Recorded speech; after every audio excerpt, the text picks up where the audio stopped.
Hey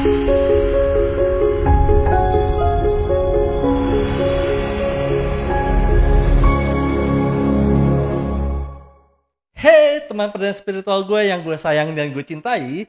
Nah, untuk teman-teman yang baru join di podcast ini ataupun baru lihat di podcast ini, baru ngeliat podcast ini di home kalian, di home YouTube kalian, gue jelasin dulu podcast apa sih ini? Podcast tentang perjalanan hidup seseorang ataupun life journey seseorang atau spiritual journey seseorang atau pengalaman spiritual seseorang. Dan hari ini gue kedatangan teman perjalanan spiritual gue yang luar biasa banget. Dia seorang penyanyi. Dia ada seorang juara 1 di Indonesian Idol Special Season. Siapa lagi kalau bukan Rimar. Halo Kak. Rimar Kalista. Iya, Rimar Kalista. Beautiful name. Amin. Artinya Rimar dan Rimar Kalista itu apa?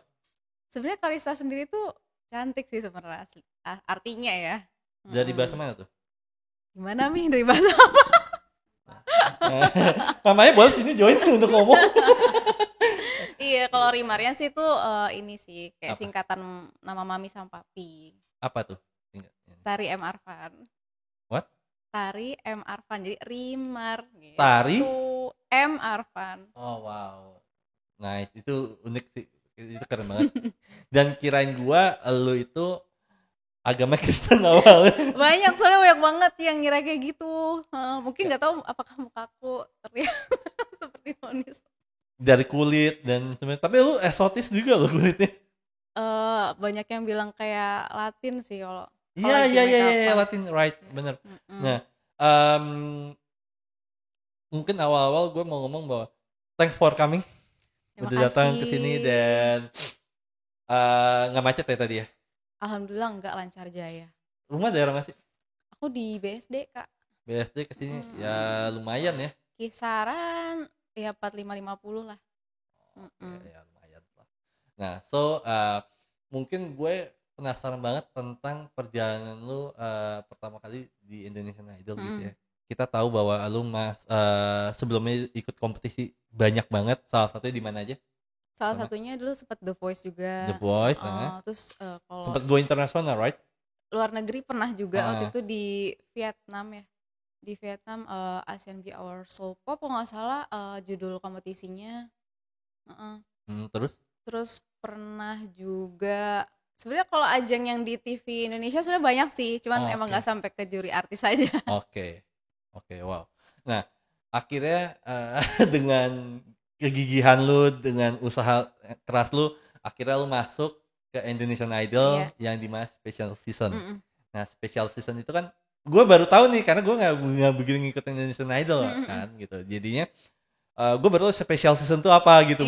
Baru berapa hari yang lalu gue baru tahu bahwa Special Season itu karena waktu itu kondisi lagi COVID ya. Iya, lagi COVID, makanya judulnya Special Season gitu. Sebenarnya aku juga awalnya ngirain ini tuh bukan Indonesian Idol yang kayak biasanya gitu. Okay. Aku pikir ini tuh kayak kompetisi online. Sebelumnya aku sempat ikutan Star Voices juga Kak. Itu tuh seperti lomba nyanyi juga mirip sama Indonesian Idol gitu, tapi dia tuh kondisinya online aja. Jadi kita cuma ngirim video, kalau zaman dulu belum ada video, jadi kita cuma ngirimin sound doang gitu. Terus kita tiap minggunya kita di-judging sama juri kayak gitu. Dan aku pikir Idol Special Season itu kayak gitu sistemnya. Makanya sebenarnya aku nggak ikutan Kak. Hah? Awalnya aku nggak ikutan. Terus gimana sih bisa ikutan? Ikutannya tuh gara-gara ternyata ada yang rekomendasiin aku di Facebook gitu. Yang setahun sebelumnya ikutan nih, tapi pas tahun ini kayak aku nggak ikutan deh gitu. Soalnya kan lombanya online kan gitu. Ternyata ada yang rekomendasiin dan itu yang menyebabkan aku dikontak sama krunya gitu. Wow. Itu ikut kompetisi Indonesian Idol tuh udah berapa kali akhirnya keterima? Idol tuh aku idol yang 9, 10. Jadi 2 kali sebelumnya. Berarti kamu yang ke-11? Aku yang 11. Nah, kita tahu bahwa kalau menyanyi itu kan memang mesti pakai rasa. Betul. Mesti pakai ekspresi dan mesti bisa menyampaikan message dari lagu-lagu tersebut, right? Nah, tapi kita tahu juga nih kondisi saat itu kan pandemi ya. Dan kita tahu banget penonton itu salah satu energi buat kita. Betul banget ya. bener banget. right? Nah, tapi kan sayangnya kan saat itu kondisinya ada penonton itu banyak kan lewat Zoom atau something ya? Iya, Zoom bener Zoom atau apa sih? Oh, Zoom sih, Zoom ya? Zoom, heeh, Nah, Zoom. itu gimana tuh? Yang biasa kita apalagi lu seorang mungkin bedanya ada mungkin kalau berkompetisi gitu ya. Mhm. Itu kan berbeda itu pure juri ya. Tapi Iya, ini kan heeh. benar yang ajang pencarian bakat atau ya kompetisi bernyanyi tapi di TV yang Mhm. biasa banyak audiensnya dan kita bisa merasakan vibe energinya, positifnya, besarnya dan sebagainya. Nah, begitu lewat Zoom itu kan mati semua tuh. Pep, gitu kan. Nah, Mhm. itu gimana? Nah, ini sebenarnya salah satu yang, tersulit ya buat Hmm. aku, Kak. Karena kebetulan aku tuh kalau misalkan nyanyi ada penonton tuh aku semakin semangat gitu, Right. semakin Right. berenergi, semakin happy gitu. Nah, di sini tuh aku cuman kayak ada juri doang di depan gitu, terus gak ada penonton sama sekali dan ya mungkin, kalau Zoom itu mereka bisa ngeliat aku, tapi aku nggak bisa ngeliat mereka kan, gitu. Jadi aku semakin deg-degan dan di situ tuh kayak gampang nervous jadinya, Kak. Wow, malah justru di situ malah gampang nervous. Iya, jadi gampang nervous, terus Apa aku yang dibuat dia gampang nervous kan, apa bisa terjadi? mhm mhm. Karena ya itu, yang kulihat tuh cuman juri, terus jadi kayak kesan untuk menghiburnya itu jadi terlupakan gitu, heeh. Sementara kan kalau ada penonton walaupun kompetisi, kita Hmm. tuh jadi bisa sambil, aku tuh lagi menghibur penonton loh, aku tuh Ya, lagi happy-happy di sini lagi, walaupun berkompetisi tapi kita sambil menghibur orang right. gitu. Itu sih yang bikin aku nervous dan tiap minggunya aku belajar terus gimana caranya aku menghadapi nervous ini ya, gitu. Dan itu sempat nggak mengalami di kompetisi saat itu menjadi sebuah kompetisi yang mungkin mental tergojlok banget, mental bisa kopontang-panting apalagi kan saat itu kan berkompetisi juga sering musti swab, right? Iya, Sehari betul. apa 4 hari sekali atau berapa hari sekali waktu itu? Seminggu 2 kali, Seminggu 2 kali, tapi mental juga sih dengan mhm. setiap hari bos Karena itu dicolok-colok mulu. mulai dari yang tusuk-tusuk, Heeh. sampai colok semuanya udah dicobain gitu. Malah sempet juga tuh kayak sehari 2 kali, ada juga tuh kondisi kayak gitu waktu itu. Nah, itu mental gimana tuh? Itu gimana tuh di kompetisi itu mental gimana? Sebenarnya kebetulan mungkin ya karena Indonesian Idol ini adalah salah satu impian terbesar aku, Hmm, eee, kayak kompetisi yang lain, ya udah kompetisi yang lain, cuman Indonesian Idol ini memang impian aku udah lumayan lama juga, karena aku right. kan nontonin Idol tuh dari aku masih kecil banget, dari season 1 malah. Jadi pas kompetisi malah aku tuh nggak ngerasa gimana-gimana sih, Kak, sebenarnya. Jadi Oke. walaupun ada swab, ada harus kayak syuting sampai malam banget, itu mungkin badan capek tapi kayak ya udahlah gitu, kayak ya udah aja gitu. Dan itu PR terbesarnya ada bagaimana untuk menghibur penonton. Ya kalau juri Mhm, mungkin selain menghibur juga ada teknik dan sebagainya, tapi kan penonton kan nggak semua penonton tahu dengan teknik, right? iya Nah, jadinya betul. itu juga salah satu kesulitan karena kan kita fokusnya jadinya bagaimana untuk menghibur. Nah, itu ada Mhm. kesulitan-kesulitan yang beberapa spesial nggak sih? Kesulitannya itu, karena mungkin nervous ya waktu itu. Jadi kayak untuk kontrol suara tuh lumayan berat. Terus karena kita juga pakai masker, Right. terus pakai face shield, itu ribet banget, bener-bener seribet itu. Terus kita juga nggak boleh, pelukan sama temen, harus social Ya, distancing. Jadi itu pun juga jadi kayak, salah satu yang dipakai orang yang kurang suka sama kita untuk kayak, "Ih kok nggak ini sih sama teman-temannya," ya, gitu, ya, heeh. ya. Padahal bukan itu, emang itu adalah ada rules-nya lah di situ. Eh, kan ya kita tahu bahwa lu kan sering berkompetisi gitu ya Mhm, di luar negeri. Bahkan mungkin Indonesian Idol itu walaupun impian lu tapi bukan kompetisi terberat atau terberat lah dalam hidup yang lu pernah ngelakuin kompetisi kompetisi musik. Nah, tapi yang bikin gue masih penasaran banget sama lu, apa yang membuat lu menjadi nervous banget sih? Sedangkan lu kan udah sering banyak kompetisi nih, mhm. bahkan udah kelas internasional loh gitu. Kalau Jadi kan tegangnya pasti harusnya akan lebih turun. kalau bagi aku sebenarnya ya Heeh. malah Indonesian Idol itu adalah kompetisi terberat sih, Kak. Apa yang bikin terberat nih? Kita tuh benar-benar yang tiap minggunya harus menyuguhkan sesuatu. Terus gimana caranya supaya tiap minggu itu kita progresnya bisa naik, gimana caranya supaya apa nih yang kurang di minggu lalu kita harus bisa benerin di minggu depan, dan nggak boleh sampai mentok gitu. Misal kita udah sampai top-topnya di dapat Iya, 5 SO misalkan iya. gitu. Apalagi nih yang harus kita suguhkan lagi. Sementara kalau kompetisi lain mungkin cuman sekali 2 kali jalan doang, oh, udah langsung dapet juaranya gitu. Kalau di sini enggak, kita bener-bener diuji konsistensinya gitu. Nah, akhirnya mungkin singkat cerita lu akhirnya jadi juara satu. Juara satu. Alhamdulillah. Nah, pertama kali lu juara satu gitu ya, pas diumumin gitu, Mm-mm. Rimar Kalista juara satu gitu kan, Iya. gitu. Nah itu pertama kali apa yang terbesit di kepala lu? Apa ya? Eh Kebetulan aku tuh orangnya kurang ekspresif ya Ya, sebenarnya gitu. Jadi waktu sebelum aku diumumin, aku tuh kayak mikir nanti aku kalau misalkan dapat juara 2, aku ngapain ya? Oh ya, aku pingin selamatin teman aku gitu. mau apa? Selamatin gitu. Oke. Tapi kalau aku juara 1 gimana ya gitu. Hmm. Apa aku bakal nangis atau gimana ya gitu. Ternyata enggak sih, Kak. Jadi kayak ya udah, ternyata aku emang rasa syukur itu ada di dalam hati aja gitu, nggak bisa aku So, ungkapin. bener. Mm-mm. Nah itu keren banget sih. Apa namanya? Pas juara satu itu eh, siapa yang terbesit di kepala lu yang lu pengen beritahu duluan? Mm-mm. Yang pasti orang tua sih. Hmm. Heeh. Pertama tuh bersyukur banget sama Allah udah pasti. Terima kasih banget atas ini perjalanan yang sulit banget buat aku, walaupun aku ngejalaninnya enjoy gitu. Dan yang kedua pastinya mami papi yang selalu support aku, yang pastinya sport jantung tiap minggunya gitu ya. Iya, iya, iya. Dan adik aku juga, karena dulu waktu idol kan ada banyak tugas sih, harus bikin video itu gitu. Jadi adik aku lah yang bantuin mami papi.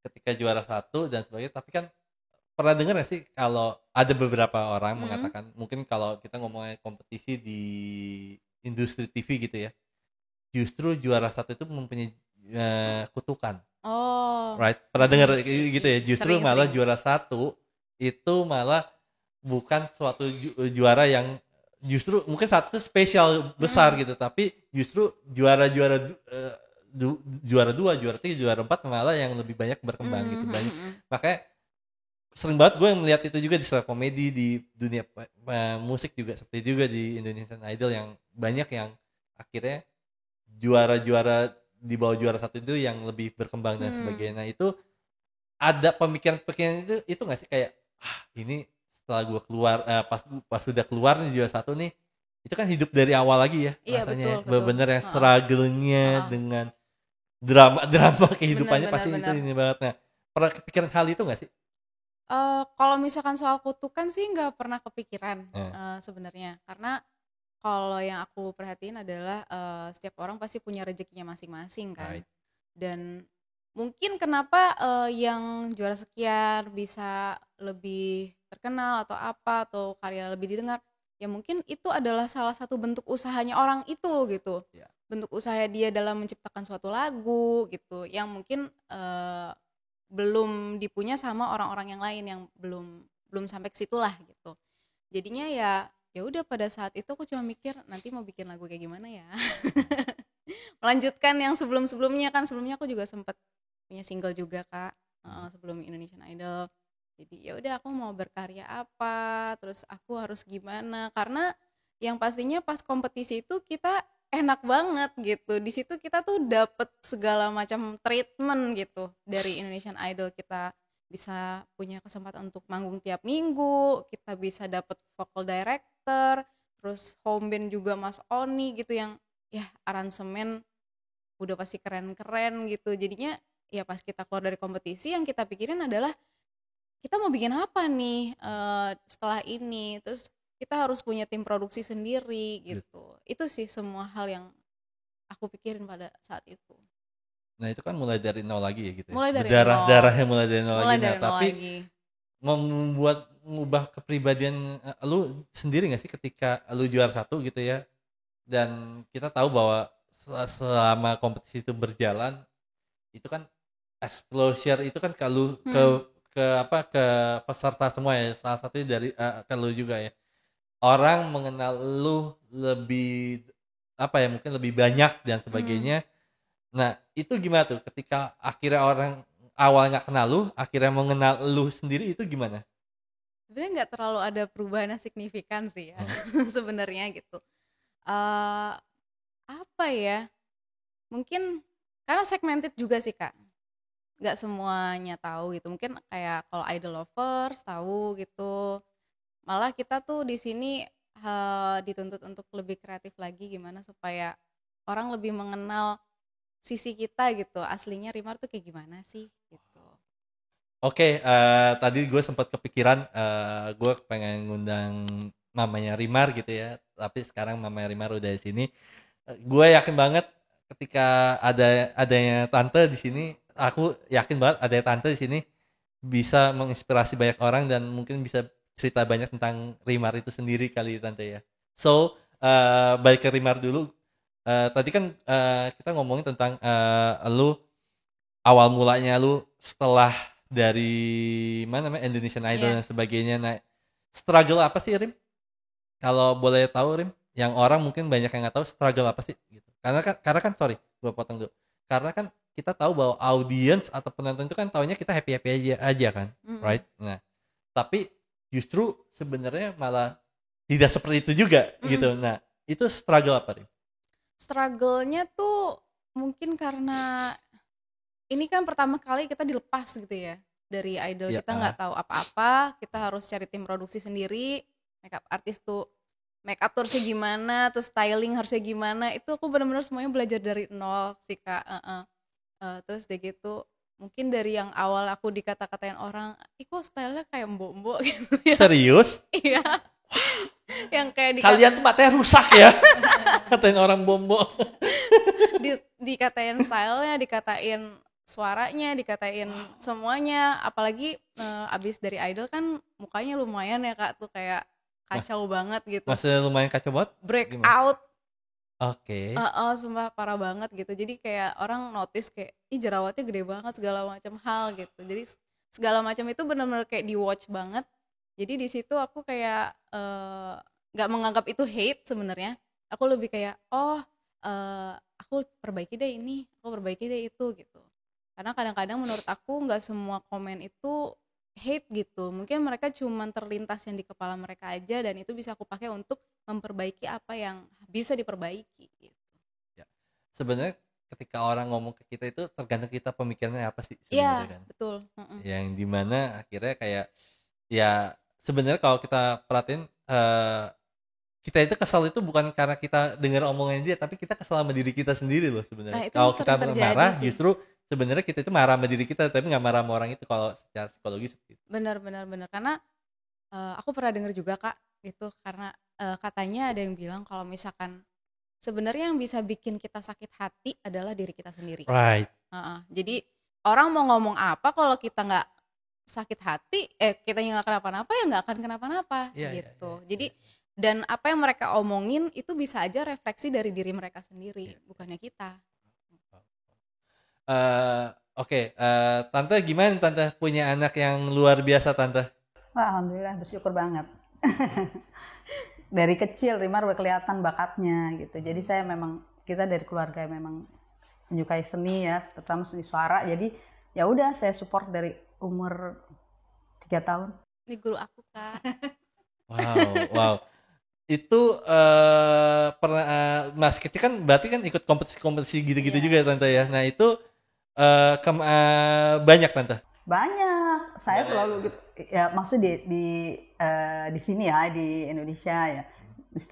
Udah sampai ke ya Surabaya, Semarang, dekat ke Anyer lah ya. Lombanya tuh kan ada beberapa dari Bapengsian, Bapak apa-apa gitu.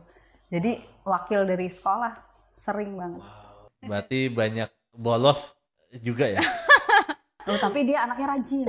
Dia sama pelajaran pendidikan tuh perhatian banget juga. Bagus gitu karena kan banyak orang yang kadang-kadang bener ya tante, banyak orang yang sekarang udah kenal duit jadi orang nggak mau belajar lagi atau nggak mau sekolah lagi, bener ya tante ya. Dan itu dapat anugerah loh Rim, ketika lu mau udah dapat duit juga, lu kompetisi kan pas waktu itu sempat dibayar juga nggak sih tante? Kalau kompetisi dulu sebelum di Indonesia. Oh biasanya kalau kompetisi itu siapa yang menang dapat juara berapa gitu, ada hadiahnya. Baru dapat uang gitu. Mm-mm. Nah, karena kan tapi kan kita tahu tante ya, kalau orang udah kenal duit, bahasa kasarnya zaman sekarang kan ya orang belum tentu mau sekolah lagi dan sebagainya, tapi justru lu Rim orang yang kenal duit tapi lu mau utamakan pendidikan tuh gimana Rim? Karena itu apa ya, hal yang paling ditekanin sama mami papi sih. Jadi kayak pendidikan tuh nomor 1. Kalau misalkan nyanyi itu hobi yang harus diasah gitu. Tapi semuanya harus serius gitu. Semuanya harus serius, nggak boleh setengah-setengah lah. Right. Nah, tante, aku kan juga tahu bahwa Rimar ini kan sempat kuliah. Ya. Lulus ya? Alhamdulillah. Alhamdulillah lulus. Nah, itu sempat kuliah di perminyakan ya atau something ya? Gitu ya. Nah, itu kan kita tahu bahwa kuliah itu tidak murah, tante. Ya benar ya. Apalagi kuliah-kuliah yang khusus seperti itu, dan kita tahu bahwa gajinya orang yang kuliah itu juga gede banget gitu, tante. Nah, tante sempat shock nggak? Tiba-tiba Rimar akhirnya memilih untuk saya nih akhirnya mau main musik aja deh. Jadi ilmu-ilmu di kuliahan tuh akhirnya ya udah stop sampai situ. Saya akhirnya berkarir di musik. Nah, itu gimana tante? Enggak, saya enggak kaget. Karena dari saya kan yang mengajari Rimar dari kecil, pelajaran apa semua itu sampai buku-buku apa itu saya rangkum buat supaya untuk pelajaran buat dia gitu.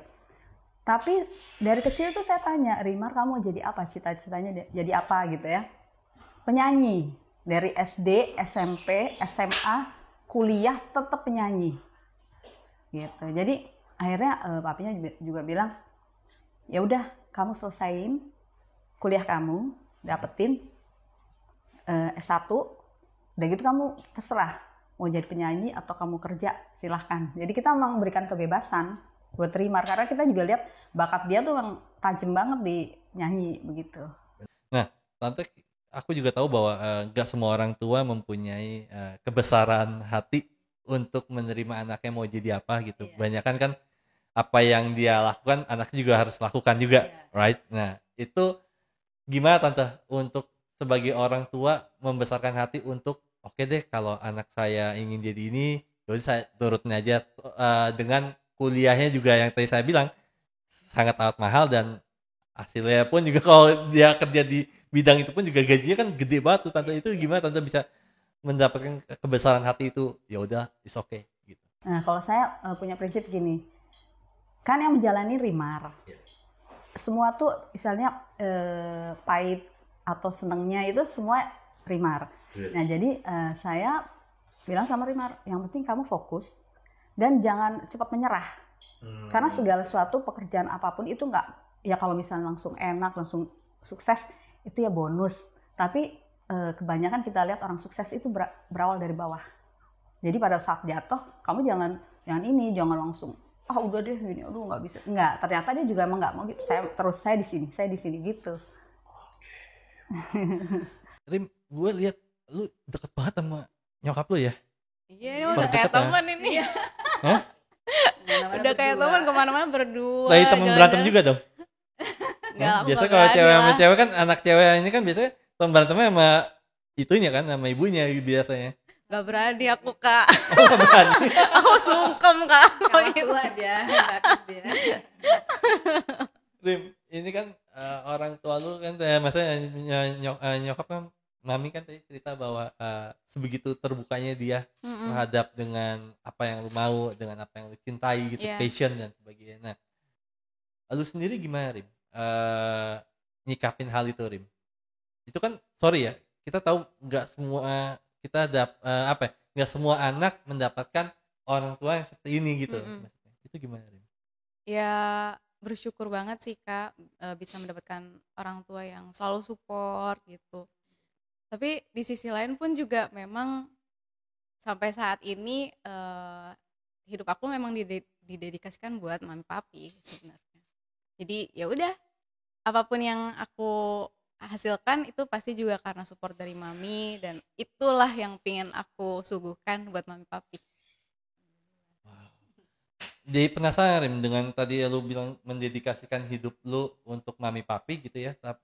Yang gue mau tahu ada kejadian apa yang mengena banget sih yang sehingga lu akhirnya kayak ya pasti kan kita berproses juga tante ya untuk anak ini untuk dekat sama kita, untuk seperti Rimar tadi ngomong bahwa punya pemikiran kayak dedikasi hidup buat mami papi. Nah itu kan penuh proses Rim. Terjadi hal apa Rim yang membuat lu berpikir seperti itu, Rim, dalam hidup? Sebenarnya nggak ada kejadian signifikan, cuman mungkin karena perjalanan kita selalu bareng-bareng ya. Kita dari kecil, aku lomba, mami selalu ikut, terus aku lomba juga papi kalau lagi nggak ada kerja, maksudnya lagi nggak terbang gitu, pasti juga datang juga untuk support gitu. Jadi kebersamaan-kebersamaan yang selalu kita dapetin itulah mungkin yang menyebabkan aku pingin bisa menjadi yang terbaik buat mami sama papi gitu Kak. Wow. Nah, setelah nyanyi itu kan lu gue nggak tahu ya kasusnya ini, gue hanya tahu kasusnya doang, tapi gue nggak tahu ini setelah The Indonesian Idol ataupun sebelum Indonesian Idol. Lu sempet katanya mengalami akhirnya menyanyi itu feel-nya hilang ataupun rasa gregetnya hilang, dan itu kan bahaya sekali ya bagi seorang penyanyi gitu ya. Feel rasa cintanya kita hilang terhadap penyanyi itu kan bahaya banget ya, apalagi seorang penyanyi. Nah, awal apa Rim yang terjadi Rim? Bisa sebenarnya kalau dibilang gak ada feel dalam nyanyi, sebenarnya bukannya tidak mencintai menyanyi sih Kak. Mungkin aku kan lahir dari kompetisi, lahir dari dimana kita harus menyuguhkan apa nih, apalagi nih teknik vokal apalagi yang harus kita taruh di lagu ini mau diapain. Jadi fokus kita tuh lebih ke technical gitu, fokusnya lebih kayak gimana akrobat apa yang akan ditampilin di lagu ini gitu. Dan itu mungkin yang menyebabkan kita penyanyi kompetisi lupa kalau sebenarnya lagu itu, nyanyi itu tuh cuman butuh nyanyi dari hati. Itu sih sebenarnya. Kita tuh menyanyikan suatu lagu, menciptakan sebuah lagu itu untuk nyampein kita mau ngomong ini loh sebenarnya. Itu message dari lagu ya tersebut. Message-nya, terus relate mungkin sama diri kita, relate sama teman-teman di luar sana juga. Nah, lagu apa Rim yang lagu apa yang relate banget dengan lu, yang mungkin ketika lu menyanyikan, entah itu jadi penyanyi di luar negeri ataupun dalam Indonesia sendiri, lagu apa yang kalau setiap lu nyanyi itu lu bisa ngeluarin air mata? Apa ya? Kayaknya gak sampai segitunya ya. Aku jarang sih, aku tuh susah nangis Kak. Kayak kalau ada orang gitu pasti susah banget nangis, tapi kalau sendirian ya, apalagi mami mewek mulu kerjaan. Oh gitu. Tapi kalau sama maminya aja. Iya, tapi kalau di luar kok nggak nangis ya, susah ya. Jadi kalau nge-feel lagu, mungkin yang relate sama aku sebenarnya lagu ciptaan aku sendiri sih. Lagu-lagu yang aku ciptain itu cukup relate buat aku, kayak misalkan Cinta Yang Kutunggu itu juga lebih ke suatu harapan semoga kita bisa menemukan cinta sejati kita. Terus mungkin lagu yang next aku bakal rilis pun juga itu juga relate sama aku gitu. Menemukan cinta sejati. Nah, ini menjadi suatu hal yang menarik juga nih buat gue, karena ketika kita mungkin terlalu menyukai atau mencintai satu genre lagu tersebut gitu ya. Ya kalau lu kan hal-hal yang berbau dengan cinta gitu ya. Ada kejadian apa Rim dengan cinta yang sehingga lu itu kayak everything lagu itu tentang cinta ataupun yang berbau dengan secara perasaan itu? Mungkin karena referensinya ya, referensi lagu-lagu yang aku dengerin tuh dulu lebih kayak pop ballad gitu, terus Korean gitu. Jadi kan drakor kan penuh dengan cinta gitu.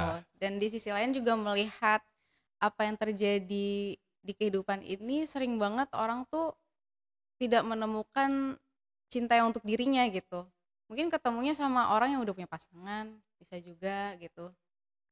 Jadi mungkin perasaannya mereka menganggap itu tepat, tapi kan di waktu yang salah gitu. Jadi di sini aku lebih kayak harapan aja sih, semoga. Dan itu lu mengalami hal itu?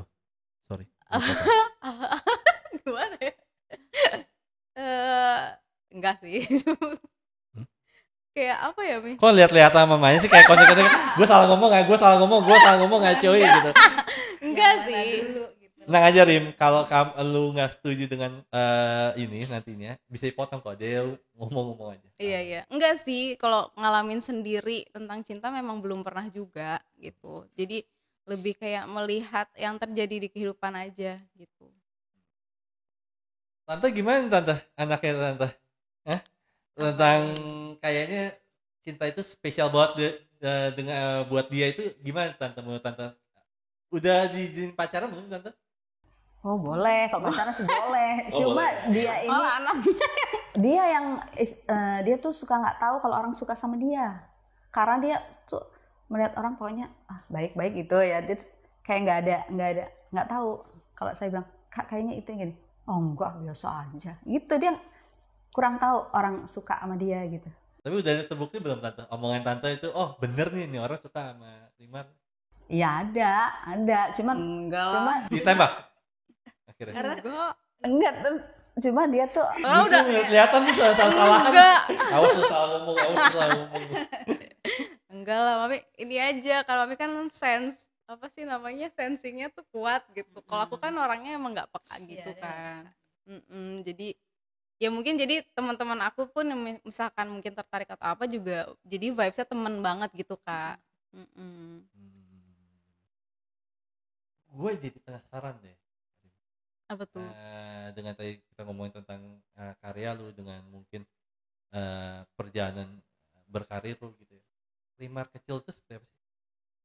Rimar kecil Yang ya paling gitu. mengena banget di hati lu? Atau yang menguras perasaan lu sendiri? Sebenarnya aku tuh bukan tipikal orang yang ini banget sih ya Kak ya. Jadi aku tuh dari kecil ya udah berjalan apa adanya aja gitu. Jadi kalau misalkan emang harus belajar aku belajar. Terus misalkan aku tidak bisa bergaul juga it's okay gitu. Jadi kayak ya udah sans aja gitu. Kebetulan aku pun orangnya dulu introvert kan, sampai sekarang sih introvert gitu. Cuman aku tidak menjadikan itu kayak sesuatu yang bikin diri aku aneh gitu. Jadi mungkin orang-orang banyak yang kayak dibully ya Kak, karena introvert atau karena apa gitu. Alhamdulillah sih aku nggak pernah dibully Kak. Jadi orang-orang melihat aku kayak ya udah itu Rimar emang kayak gitu orangnya. Soalnya banyak orang yang susah ngebedain zaman sekarang bedain introvert sama antisosial loh. Yang biasanya orang dibully itu antisosial, introvert tuh biasanya jarang dibully. Oh iya. Ya mungkin maksudnya orang yang introvert dan cenderung ke antisosial itu mungkin ya yang dibully. Alhamdulillah mungkin aku bukan termasuk orang yang kayak gitu. Jadinya ya udah orang lebih kayak mewajari aja Rimar emang orangnya gitu. Kalau lagi mau kumpul, kalau enggak gitu. Terus lebih temenannya sama guru gitu. Jadinya ya udah dicariin sama guru. Yang pastinya Rimar itu orangnya mengalah, sangat mengalah gitu. Misalnya ada antrian apa misalnya belajar ini komputer misalnya kan di sekolah ada jadwalnya pakai komputer. Dia tuh kalau misalnya ada dia udah mau pakai itu terus ada temennya robot, dia akan mundur. Saya sempat sampai bilang ke gurunya, itu si Rimar kok nggak dapat itu terus ya komputernya kenapa gitu. Terus akhirnya oh iya aduh kalau itu bilang saya Bu ya Rimar kan anaknya emang diem, saya bilang gitu. Dia ngalah main prosotan dari kecil nih. Rimar udah dia paling depan, ada yang anak kecil dia terus saya bilang Kak kamu kalau gitu diserobot terus, diam aja dia sampai itu sepi baru dia prosot gitu. Nggak enakan sejak dini. Dari dulu gitu dia ngalah terus. Itu karena memang Tante mengajarkan untuk lebih mengalah atau Tante mengajarkan untuk kayak ya kita tahu Tante hidup itu kan juga ya membuat baik diri kita sendiri juga, bukan orang lain juga gitu. Jadi keadaan apapun bagaimana cara kita bisa menghandle itu sendiri gitu, menghandle itu sendiri. Nah itu gimana Tante? Ya kalau Rimar memang jiwanya seperti itu. Jadi bukan saya, kalau saya orangnya nggak mau ngalah. Kalau Rimar tuh udah ini, makanya Emang cetakannya udah gitu dari sananya gitu. Mungkin kalau aku pribadi, aku tuh seneng ngeliat orang happy gitu Kak.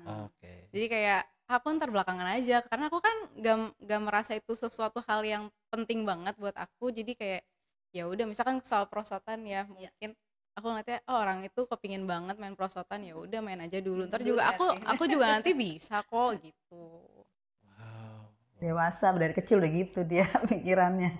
Tante gimana Tante punya anak yang sedewasa ini dan punya anak yang mungkin sebijak ini, itu gimana Tante?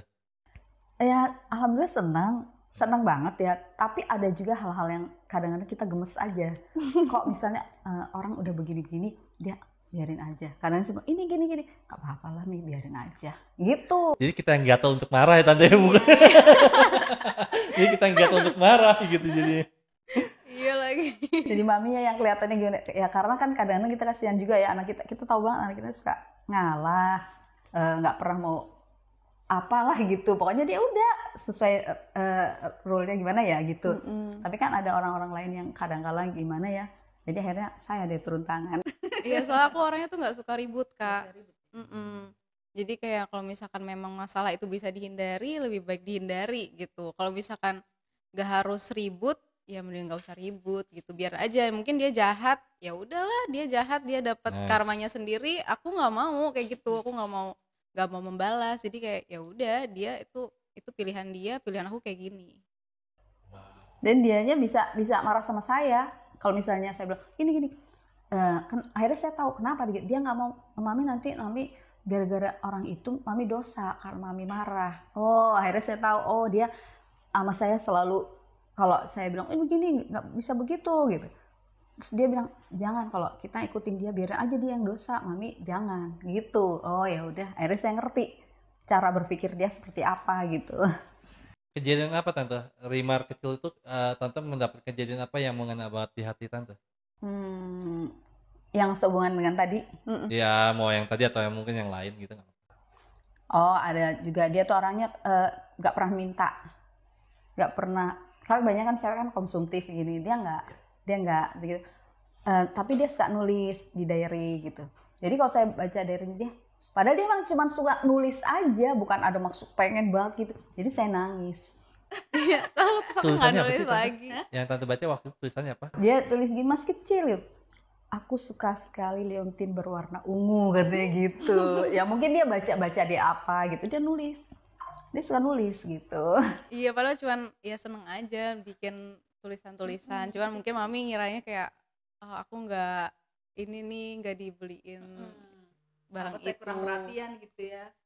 Dia bilang aku ingin sekali kalung dengan leontin berwarna ungu gitu. Tapi masih kecil, masih umur berapa ya, masih kecil ya, Iya, masih kok kecil masih kecil banget banget. Justru ketika dia tidak minta dengan dia tulis gitu, malah buat kita sebagai orang tua Tante ya, itu lebih ngena banget ya perasaannya. Iya, karena kok dia nggak bilang Tentu sih banget gitu. gitu ya. Sampai makanya saya selalu menyelidiki apa yang segala sesuatu yang dia baca, apa ini apa gitu. Karena saya nggak mau dia tuh sampai pengen sesuatu saya nggak tahu.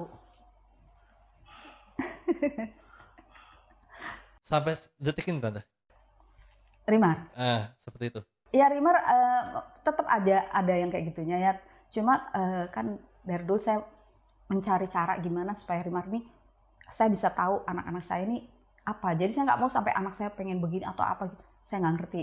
Yeah. Jadi saya ini setiap pulang sekolah, tadi gimana ceritanya apa gitu. Akhirnya saya buat supaya akhirnya mereka terbiasa. Cerita terus kalau ada apa-apa. Kadang-kadang ini doang sih. Kadang-kadang karena aku nggak kepikiran itu suatu permasalahan gitu ya Kak. Jadi kadang-kadang lupa gitu. Dia lupa kalau itu permasalahan, jadinya ya udah kayak selewat aja. Ntar pas kapan-kapan, loh tadi kamu bukan yang belum cerita ini Kak. Oke.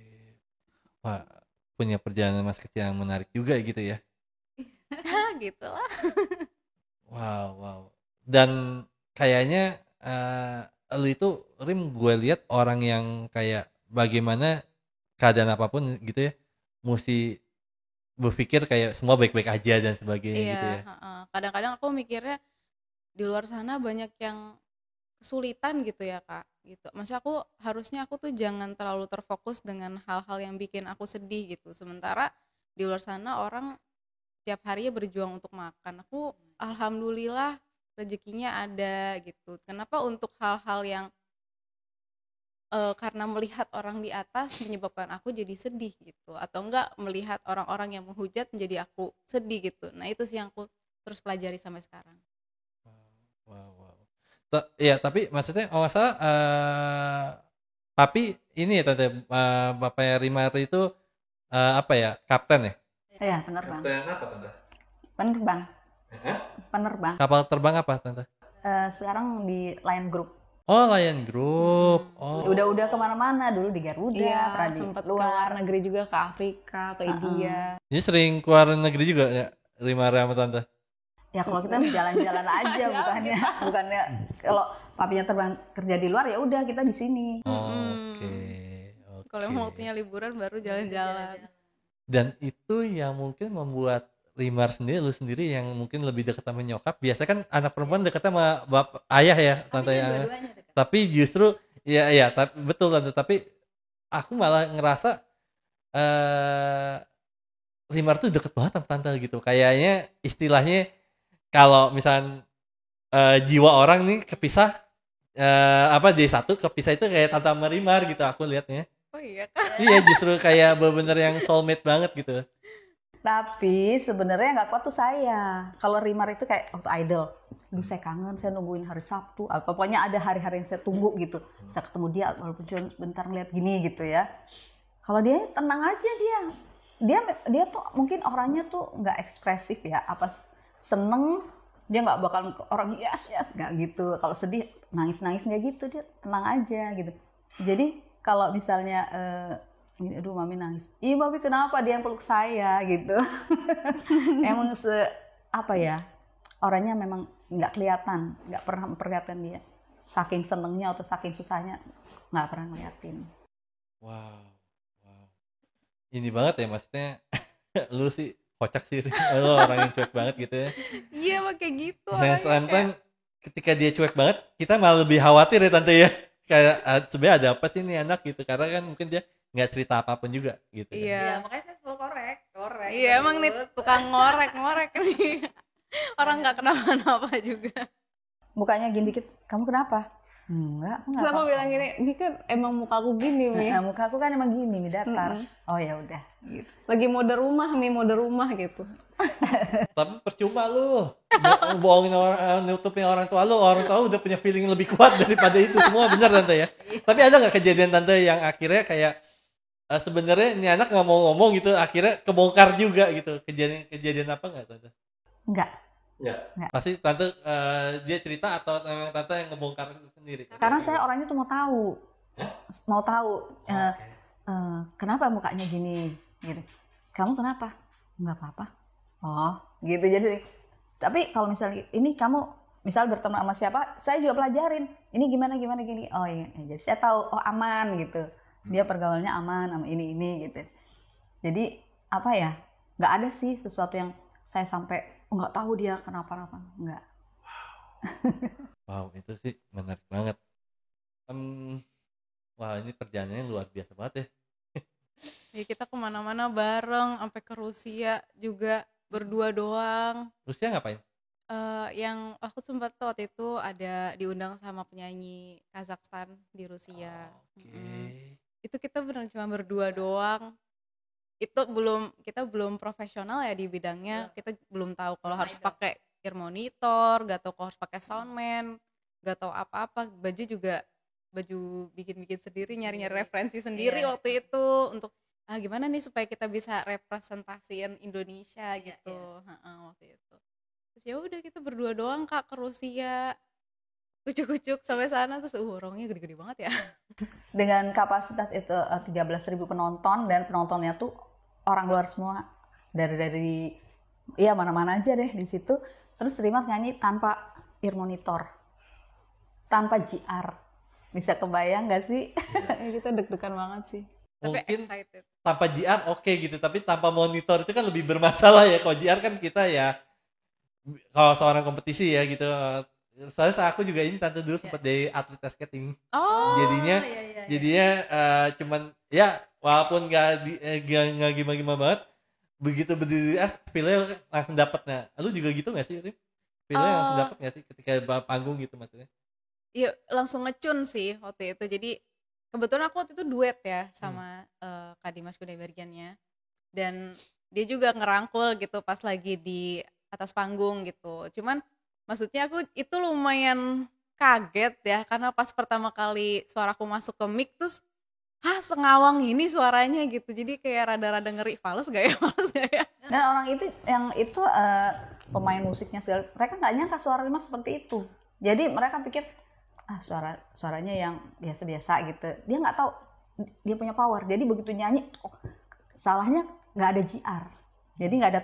Jadi kita nggak tahu gimana suara kita match gitunya ya. Kalau ngelihat di sini nih berdua nih kayak kakak adik justru ya. Bukan kayak ibu anak gitu, beneran nih. Kayak kakak adik gitu, maksudnya kayak ini banget. Dan itu mungkin berapa kali tante berduaan ke luar negeri tante? Selalu. Cuma sekali doang atau gimana? Enggak, kita sering kak sini yuk, gini, ayo yuk, kamu berani.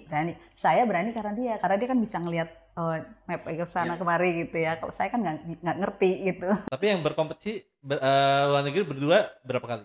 Oh, kalau kompetisi itu kan itu jatuh kompetisi juga nggak sih? itu bukan kompetisi, bukan, itu diundang.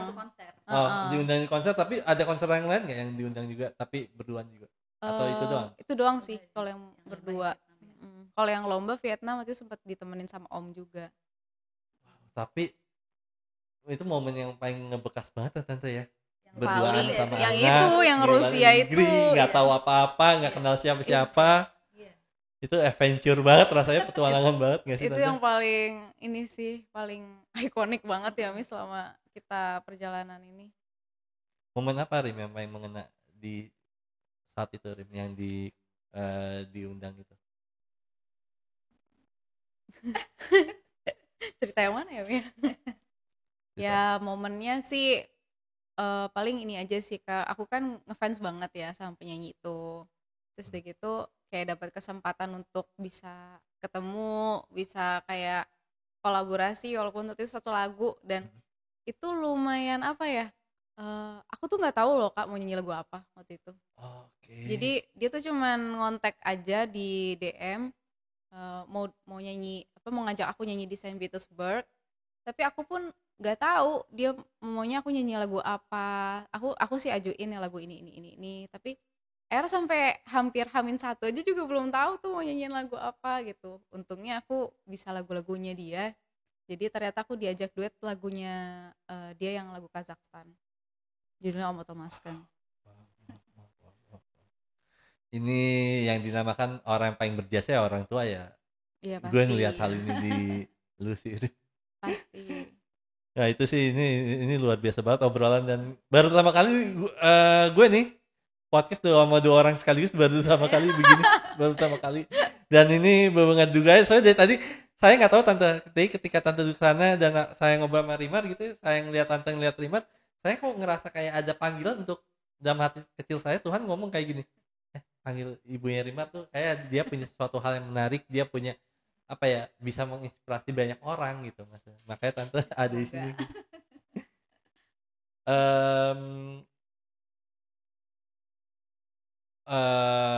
Kalau boleh kata-kata Rim, buat tante juga, buat ini juga, pesan apa sih tante buat Rimar tante? Buat Rimar ya, yang tante pengen ngomongin tapi belum kesampaian gitu. Ya tetap berjuang walau keadaannya seperti apapun, karena kita harus bertanggung jawab dengan pilihan kita, dan kita juga harus mengembangkan inspirasi kita supaya kita berhasil mencapai apa yang kita mau. Iya. Buat Rimar, Mama? Kalau aku sih cuman berharap semoga Mami seneng sama apapun yang aku jalanin. Terus aku pun sampai sekarang juga masih belajar terus. Belajar nyanyi juga masih terus-terusan sampai sekarang untuk nemuin teknik yang terbaik. belajar bikin lagu juga, terus mencari apa sih jati diri musik aku yang sebenarnya. Udah sebenarnya kalau dihitung-hitung gitu ya, udah berapa banyak sih Rim yang lu buat lagu Rim? Lagu tuh total kalau sebelum Idol aku ada 2. Hmm. Terus setelah Idol ada lagu Kemenangan, nah sewaktu dan latihan, Menunggu Kau Kembali, setidaknya sempat bersama, Cinta Yang Kutunggu, Sebatas Bayangmu, Idea of You. Berarti total udah 8 ya? 8 banyak juga ya. Mm-mm. Banyak juga ya. Mm-mm. Tapi itu single. Itu semuanya single. Oh Uh-uh. gitu. Belum album atau gimana? Belum. Nah, tapi yang tadi kan kita sempat ngobrol bahwa keluar dari Indonesian Idol itu kan dari nol lagi ya. Betul. Semuanya gitu ya. Publisher semuanya berubah banget gitu ya. Kita banyak orang yang akhirnya dikenal saat itu pas lagi kompetisi, tapi setelah itu belum bisa menghilang gitu ya. Nah, so ada lagu pas pertama kali buat lagu itu gimana Rim? Langsung diterima sama masyarakat kah? Atau malah justru ternyata sekelas gue menang Indonesian Idol juara 1 special season, ternyata hasilnya begini loh, atau gimana? Sebenarnya mungkin menjadi Indonesian Idol special season itu kan adalah suatu hal yang harus disyukuri. Tapi di sisi lain adalah kita tuh berada di angkatan dimana kita tuh nggak terlalu mendapatkan exposure gitu karena COVID. Yep. Dan di situ kita tidak punya privilege fans yang banyak, gak punya privilege kayak fansnya itu yang ketemu gitu ya. Mereka nggak ketemu jadinya ya udah mereka solo istilah solo fighter lah ya gitu. Jadi kayak mereka suka sama aku tapi mereka juga nggak semuanya yang bergerombol untuk streaming yuk gitu. Dan itu yang menyebabkan kita semuanya tuh nggak punya kesempatan untuk bisa trending misalkan kayak yang lain-lain atau apa gitu. Dan itu PR, iya bener, PR buat bukan aku doang sih, tapi semua teman-teman di special season gitu untuk memperkenalkan lagunya. Tapi di sisi lain, idol lovers pun juga tahu sama kita gitu. Jadi mereka tuh selalu kayak, kenapa sih lagunya nggak naik? Kenapa sih begini-begini gitu? Ya menurut aku itu udah nggak harus lagi nanya kenapa gitu. Karena memang ya udah rezeki kita di situ, rezekinya kita di situ. Dan di sini kita berusaha aja untuk bisa menyampaikan isi hati kita untuk next lagunya. Gitu. Wow. Tapi beberapa lagu yang lu buat itu berdasarkan dari kisah nyata kehidupan lu atau gimana? Kalau lagu aku tuh semuanya rata-rata fiktif sih. Jadi nggak ada yang beneran dari kehidupan aku. Mostly kayak melihat dari keseharian aja gitu. Dari apa yang terjadi di masyarakat. Kalau misalkan yang relate, yang mana ya? Malah yang kayak belum rilis sih, yang relate. Nanti kalau rilis lu kesini lagi ya? Gue mau tahu. Itu sih yang paling relate kayaknya. Tentang apa kalau boleh tahu bocoran dikit? Tentang kehidupan. Jadi kali ini bukan tentang cinta lagunya. Nah, maksudnya gue masih penasaran, maksudnya kenapa lu akhirnya membuat lagu itu tentang cinta mulu sih gitu, maksudnya what happened gitu maksudnya. Itu karena ini aja sih, karena yang paling sering terjadi di Indonesia kan orang pasti pergalauan gitu, makanya itu mungkin yang menginspirasi aku untuk menciptakan lagu cinta gitu. Berarti berdasarkan melandaskan dengan komersialan gitu, komersial tapi apa ya, lebih ke yang sering terjadi sih. Yang sering terjadi di masyarakat kan gitu kan, orang Indonesia senangnya, Kak bikin lagu galau dong gitu. Pasti requestannya gitu. Kak bikin lagu galau dong gitu. Aku lagi pengen menangis-nangis nih. Tapi personality lu pengen buat lagu apa sih? Secara personality, secara idealisnya ya, itu pengen lagu apa sih? Lagu aku yang akan rilis nanti. Itu idealis? Bisa dikatakan lagu yang memang, gue pengen banget kan, dari kemarin kan lu buat lagu yang katakan menyenangkan orang lain terus ya, maksudnya sesuai dengan selera orang, dengan warna orang yang orang mau gitu ya. Tapi kali ini kan nanti next akan membuat lagu yang memang Iya. Nah itu gimana? karena ini perjalanan sih ya Kak ya, perjalanan mencari gitu. Eh, Lagu yang sebelumnya pun juga bukan berarti itu bukan aku gitu kan. Cuman maksudnya ketika aku masuk ke jalur yang ini, yang sekarang ini, nah itu tuh aku merasakan banget gimana relate-nya sama tiap kata-kata yang aku bikin gitu. Mungkin karena tentang kehidupan ya. Kalau cinta-cintaan kan aku juga belum pernah pacar-pacaran gimana-gimana juga gitu. Jadi nggak Belum terlalu pernah relate. pacar atau nggak ngerasa punya pacar? Nah Nggak beda pernah, loh. belum merasakan punya pacar. Kalau nggak ngerasa punya pacar kan berarti pacar-pacar sebelumnya kan lu nggak gue anggap gitu. Ya gitu. Jadinya Dikit, belum guys. belum serelate itu gitu. Jadi kalau aku lagu yang selanjutnya karena memang tentang kehidupan dan di situ aku bisa ngerasain lah lagu ini. Wow. Tadi lu sempat ngomong, sorry ya koreksi gue kalau gue salah. Tadi lu sempat ngomong tentang namanya kehidupan, tentang nama pencarian gitu. Lu cari apa sih dalam hidup? Maksudnya ya pasti kita juga mencari materi juga ya Tante, tapi apa sih yang Rimar cari? Yang aku cari itu ketenangan.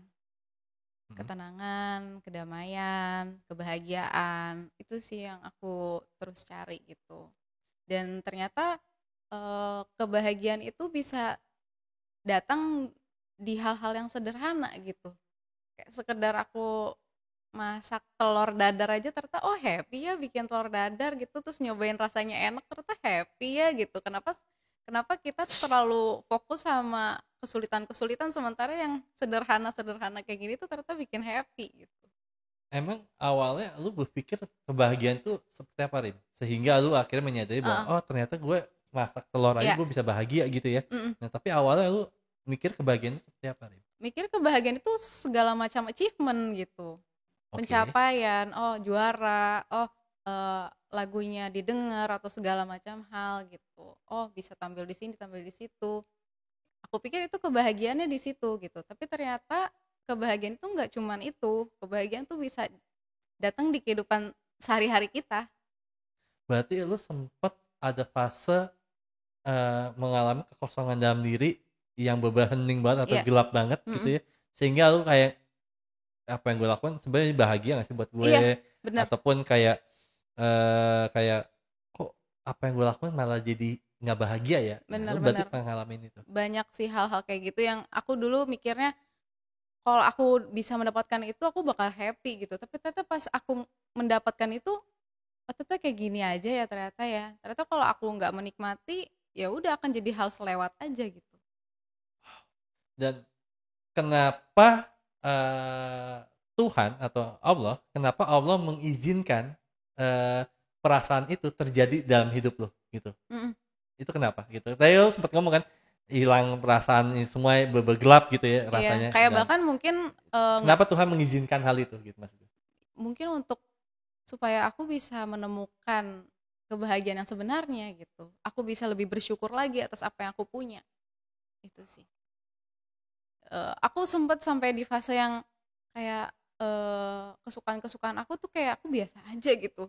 Yang misalkan aku dulu suka karaokean gitu, terus aku kayak biasa aja karaokean. Aku suka tampil kayak biasa aja tampil. Kayak banyak hal-hal yang tadinya bikin aku happy terus jadi ya udah gitu aja gitu, kayak berjalan begitu aja, nggak ada nothing special gitu. Awalnya triggernya apa, Rin? Yang bikin kan gini, hal itu kan sebenarnya kalau secara psikologi itu kan nggak tiba-tiba hilang aja, pasti ada sebuah trigger juga Tante ya yang mungkin terjadi, entah itu kejadian apa dalam hidupnya Rimar dan itu apa, Rim? Triggernya apa, Rim, yang bikin lu? Jatuhnya malah setelah aku idol ya.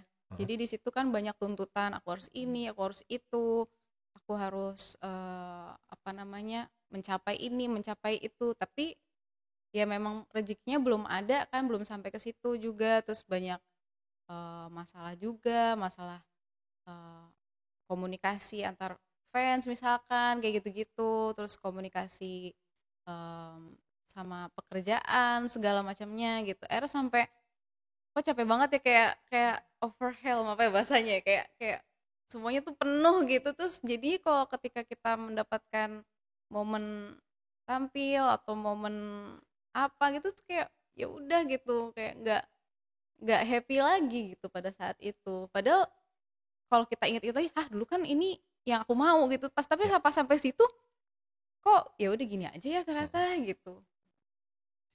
Tante tahu kejadian ini terjadi di Rimar? Tahu. Gimana Tante? Tante ngelakuin apa? Kalau saya kan selalu namanya orang tua harus memberikan support ya buat anak dan menyadari bahwa hidup itu nggak selalu happy, tapi bukan juga selalu susah gitu. Jadi kalau menghadapi suatu masalah, saya bilang gini, kamu tahu nggak gitu, itu orang sampai bunuh diri loh, nggak punya uang buat makan. Saya bilang gitu. Orang begini-gini waktu zaman COVID gitu, orang pada banyak meninggal gitu ya. Jadi saya bilang kita mau nggak apa-apa bisa loh, alhamdulillah. Maksudnya bisa di batas ini kita ya, kemampuan kita. Kita mau makan ini bisa. Sementara ada orang yang mau makan aja dia cuma punya nasi. Kadang nasi dia korek-korek dari sampah. Jadi saya memberikan masukan, jadi kalau kita nangis atau kita sedih cuma karena misal kita belum mencapai apa yang orang tuh maunya, kita gini gitu. Ya, saya bilang gitu, itu kecil, saya bilang gitu. Akhirnya mungkin dia terketuk juga ya hatinya. Ya juga ya, aku mau makan apa aja, mau belanja apa bisa gitu. Tapi kenapa aku sedih untuk hal yang sebenarnya kecil banget. Nah terus dia berubah. Ya itu mungkin datangnya karena dari komentar orang sih ya Mia. Ya dari komen-komen orang yang tuntutannya kamu gini dong, kamu gini, ngikutin orang, ngikutin maunya orang. Berarti sempat Rimar juga sempat kena depresi dong? Kalau depresi sampai gitu enggak. Cuman jadi kayak murung aja gitu, gini gimana gitu. Terus ya kalau nangis kan sama saya, kalau teman orang nggak bakal. Tapi setelah itu tuh dia tuh kayak berubah, kayak dia menemukan sesuatu, dia jadi semangat dan nggak ada tuh pikiran begini ngeliat orang misal sukses begini, ya udah biasa aja.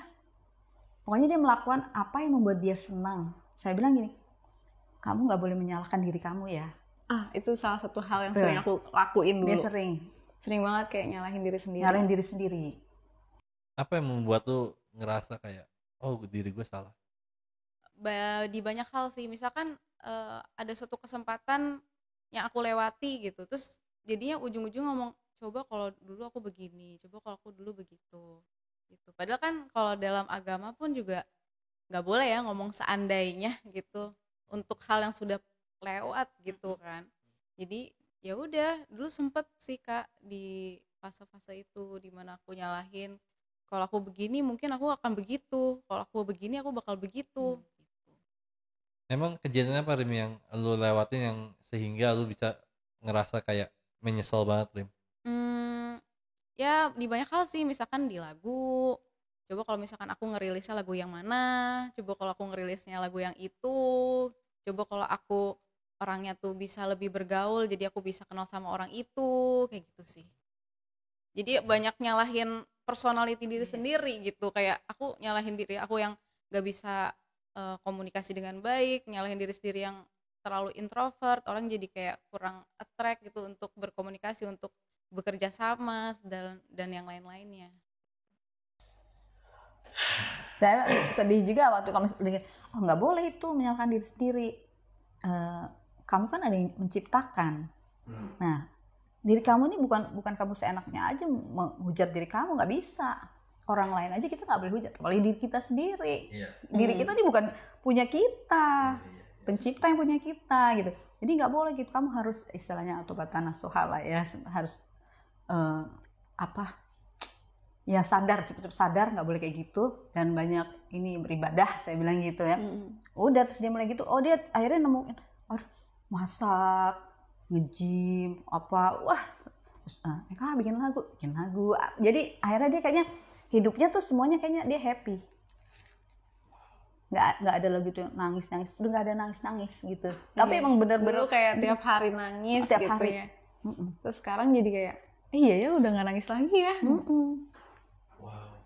Tapi terima kasih loh tante udah ngingetin aku di sini bahwa achievement itu ya sebenarnya bukan milik kita gitu, maksudnya milik ya Tuhan juga, miliknya Allah juga gitu. So ini yang mungkin kita sering lupa juga kali ya, bahwa apa yang kita dapetin itu sebenarnya bukan karena usaha kita juga, tapi ada dalam tanda petik ada campur tangan kerja kerjanya Tuhan gitu. Iya. Tuhan juga bekerja di Mm-mm. part of yang kita lakukan juga gitu. Wow, itu keren banget. Terakhir boleh pesan-pesan nggak sih Tante buat teman-teman yang mungkin kondisinya kan kita tahu Tante banyak yang zaman sekarang itu ada bahasanya ada namanya generation gap. Pernah dengar itu nggak Tante? Jadi generasi jadi ayah sama anak itu tidak dekat atau ibu sama anak tidak dekat, itu generation gap. Nah, justru aku melihat bahwa Tante sama Rimar ini sendiri pun juga apa namanya, punya hubungan yang justru deket banget nih gitu. Nah, pasti banyak juga Tante di luar sana yang anak dan orang tua itu hubungannya juga jauh ya Rim ya, gitu, anak sama orang tua. Nah, pesan-pesannya apa sih Tante, boleh nggak ngomong? Oh ya, jadi buat teman-teman semua ya yang mungkin merasa jauh hubungannya dengan orang tua, mau sama ibu atau sama ayahnya, itu sebaiknya kita berpikir bahwa nggak mungkin orang tua itu menginginkan yang nggak baik untuk anaknya. Pasti sebenarnya mau support, cuma mungkin dalam komunikasinya aja yang nggak sampai atau bagaimana gitu, atau kitanya yang keras. Jadi coba dipelajar lagi gimana, coba mendekat lagi sama maminya atau papinya. Jadi supaya akhirnya kita mendapatkan hubungan antara orang tua dan anak tuh yang harmonis. Pasti kita akan bahagia. Itu aja sih. Very good. Nice. Rimar, Apa nih? ngomong apa? Kalau dari aku, buat teman-teman semuanya yang mungkin masih merasa aku nggak ada achievement, aku nggak ada orang lain lebih keren daripada aku kurang lah segala macam halnya. Jangan pernah mikir kayak gitu. Sekali lagi kalian tuh masih punya impian. Jadi jalanin aja apa yang kalian suka, apa yang kalian impikan, jalanin aja. Aku pun masih melakukan hal itu karena sebenarnya kebahagiaan itu nggak cuma dari situ sih. Kebahagiaan itu banyak dari hal-hal di samping-samping kita, dan dengan kebahagiaan yang kita dapetin dari rasa syukur kita, itu yang bisa ngebantu kita untuk mendapatkan achievement itu. Sekali lagi Tante Rimar, thanks for coming ya. Terima kasih Udah banyak, luangin Kak. waktu untuk ngobrol di sini, untuk berbagi. Dan teman-teman, kalau teman-teman suka nih dengan obrolan gue sama Rimar dengan ibunya, kalian boleh like, comment, subscribe, dan di bawah situ ada namanya The Big Love. Kalian boleh mendonation berapapun. Dan oh iya, gue juga mau mengucapkan mungkin episode ini Rim, gue akan tayangin pas deket-deket Lebaran gitu. Oh, Gue iya. juga mau ngucapin ke teman-teman gue perjalanan spiritual yang nonton, yang subscriber gue utama, minal aidin wal faizin, mohon maaf lahir dan batin, dan terima kasih udah nonton TPS edisi Lebaran. See you.